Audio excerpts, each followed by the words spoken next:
Guys 2025 IPL এ KKR, তুমি যদি KKR মানে কলকাতা নাইট রাইডার্সের ফ্যান হয়ে থাকো, কেকেআর এর পয়েন্ট টেবিলে তুমি যদি দেখো 10টি ম্যাচের পরে নাম্বার 7 পজিশনে কিন্তু কেকেআর এর র্যাঙ্ক, এবং এখানে 4টি ম্যাচ কেকেআর অনলি জিতেছে। তো কেকেআর যে পয়েন্ট 9 বেসিক্যালি একটা লাস্ট কেকেআর ভার্সেস পাঞ্জাবের যে ম্যাচ হয়েছে, ফলাফল হয়নি ম্যাচে, তাই এক এক পয়েন্ট পাঞ্জাব এবং কেকেআর কে শেয়ার করা হয়েছে। তাই এখানে একটি ড্র, 5টি লস্ট এবং 4টি উইনের মাধ্যমে কেকেআর 10টি ম্যাচ খেলে নিয়েছে এবং 7 নম্বর পজিশনে কেকেআর কিন্তু আছে। বাট এখানে গুড নিউজ যেটা যে কেকেআর এর পয়েন্ট টেবিলে রান রেট কিন্তু পজিটিভই আছে, প্লাস 0.271। বাকি যদি তুমি দেখো এলএসজি, কেকেআর এর উপর যে এলএসজি আছে এর কিন্তু মাইনাসে আছে, -0.325। বাট কেকেআর এর পজিটিভ আছে নাম্বার 7 এ থাকার পরেও। এরপরে যতগুলো টিম দেখতেছো এখানে কিন্তু সবই নেগেটিভ, বাট কেকেআর এর পজিটিভ পয়েন্ট।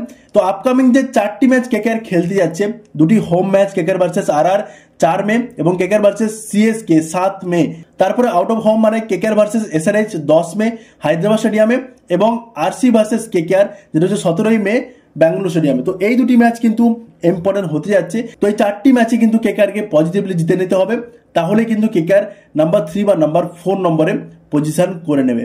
আমার যেটা মনে হচ্ছে 4টি ম্যাচ কিন্তু কেকেআর একদম ইজিলি জিতে নেবে, যদি কেকেআর যেভাবে লাস্ট ম্যাচ খেলেছে কেকেআর ভার্সেস ডিসি, এবং 14 রানে ডিসির বিরুদ্ধে কেকেআর জিতে নিয়েছে দিল্লি স্টেডিয়ামে। পাঞ্জাব ম্যাচটাও কিন্তু কেকেআর এর হাতের মধ্যে ছিল, যদি বৃষ্টি না হতো মেবি কেকেআর জিতে যেত এবং কেকেআর এখানে কিন্তু 2টি পয়েন্ট পেয়ে যেত। তো এই 4টি ম্যাচে কিন্তু কেকেআর কে জিতে নিতে হবে, এবং পয়েন্ট টেবিলে 4x2 মানে 8 পয়েন্ট কিন্তু এক্সট্রা অ্যাড হয়ে যাবে।